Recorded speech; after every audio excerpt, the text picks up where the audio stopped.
How would you define the Zeitgeist movement in one statement? Well, it's hard for me not to answer that question by defining the word Zeitgeist, which you've probably heard me do before. But I think that's really important because people don't think about the state of their awareness as culture has defined it. People don't stop to think about all their behaviors, all their values, and how it really is mostly an amalgamation of culture. Hence the Zeitgeist itself by definition. So the Zeitgeist movement is to move the Zeitgeist into a new age of enlightenment, one that actually uses scientific thought in a way to help the species in a very tangible way too as well, that shouldn't be considered utopian or anything else. So the Zeitgeist movement, to me, is the absolute transition of thought of the global culture. Out of all the subjects you speak on, what is most interesting to you? The subject matter, I think, is about solutions is always more important than the problems, to speak about content. I think you do have to get people to understand the deep flaws of the current system in order to get them to really shift the tide. I've realized that, but at the same time, if you present just the new model to show how better it could be and dismiss everything with respect to arguments on arguing for or against the prior model, just show the new model, that's even more profound. But the detail of that, though, is so explicit, it's so tedious, I should say, that it's very hard to just jump into that because people's baggage is so strong. So you have to always deviate a little bit back to counter their arguments that come from the current model, come from the monetary system and the current culture. So does that make sense? So you always end up in this ebb and flow. But I try my best to address solutions, which is why the total, I guess a good half of the Zeitgeist movement defined is all about solutions that we put together. Just to, we can criticize all day, as many theorists have, but until you impose solutions, you're not really doing much. Do you have any preferred websites or publication outlets when you conduct your research? Well, I'm constantly researching and reading. I don't go to any specific websites per se. I do searches. I do different internet searches for news and different subjects. So if I'm curious about the state of unemployment, I do, say, a Google search or a Bing or a Yahoo search. I use different search engines as well because unfortunately they all bias and prioritize things in different ways. That's how I usually search for media. I take what I see and I also examine the source, meaning is it a right-wing website, is it left-wing? I look at the prior history. That's pretty much the only way you can really objectively measure information on the internet anymore. You can't just go to, say, Russia Today or Al Jazeera or CNN. Each one of them have their problems as far as the way they bigot themselves towards their establishment. Could you speak on your progress for InterReflections?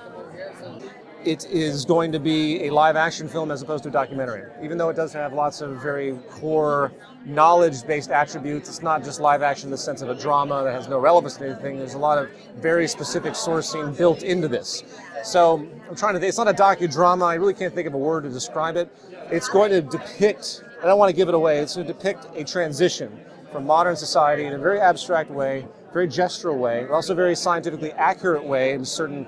It's called InterReflections, which means the bouncing between mirrors. So I'm using the hindsight of the future to discuss the past, and I'm also using, hindsight of the future to discuss the present, which is the past. And I'm also intermixing a number of different time layers to show, how to describe this in the easiest way, to show that how culture has transformed historically, how we can anticipate its transformation in the future based on current trends, and then of course it jumps way to the future. We're already in this new society and people are living there. It talks about the problems that are actually emerging in that society to counter, say, utopian ideas and stuff like that. It's very much bent around the movement, but it isn't. It's not gonna be a movement work. It's gonna be 3 films, released 1 a year, and it's going to try and appeal to an audience that is not familiar with this subject matter at all, and get them on that train of thought through a real live action. It's not Hollywood.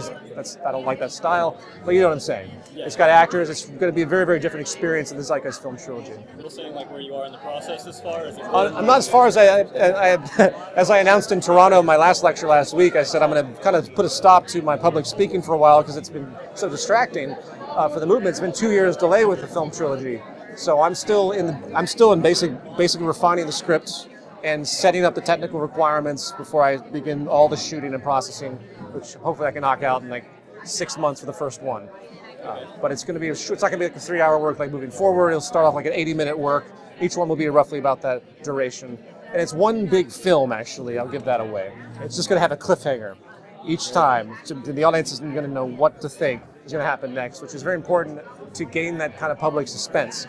And I'm hoping it gets very large. I'm going to independent distribution, but I'm going to try my best to get off the internet. It'll still be on the internet, but get away from the underground and really bring this to the highest level I can feasibly without compromising integrity, of course. And will you continue the Culture in Decline series? That will come back after the first film is done. So the title Culture in Decline represents a pretty cynical approach to these topics. Will it be taking a more solution-oriented focus moving forward? Yeah. Some of the culture in ascent was the last phrase I used on the 6th episode. And I did that purposefully, because it's not, underneath the surface of it are solutions. If you really pay attention to that show, it's not just a bunch of complaining in a George Carlin-esque way. It's also very Carl Sagan-esque. It's also about defining principles and setting up these trains of thought.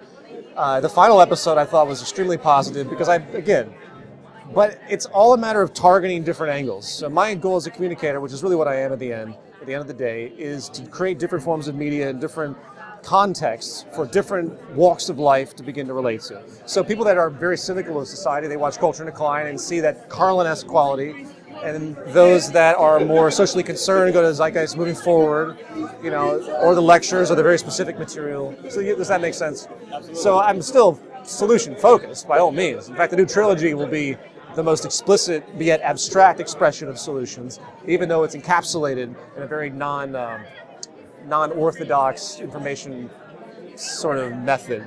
That's, again, not typical of a normal drama. So it's a very difficult piece I'm working on, very abstract. You'll be surprised when you see it.